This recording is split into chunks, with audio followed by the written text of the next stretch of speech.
Alright, we're working on the 1992 Dodge Dakota LE 4x4.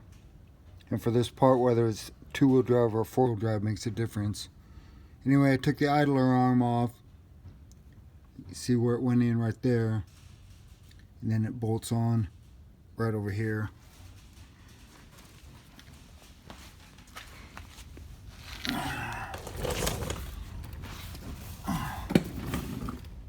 There's where it goes back in. Bolts there. And then goes in through that. That's the tools you'll need. That's a 3/4 inch socket, ball joint separator there, and a hammer. Just some pliers. A pair of dikes. I cut the old cotter key off.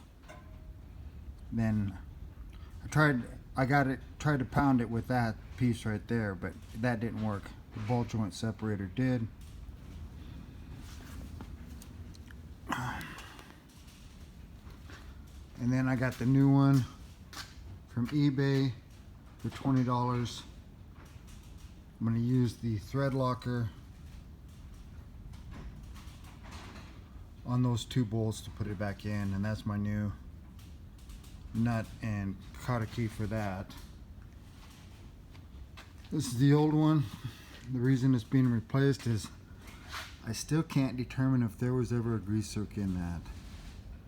But I do know now, comparing it to my new one, that the amount of play in this piece here, that's excessive.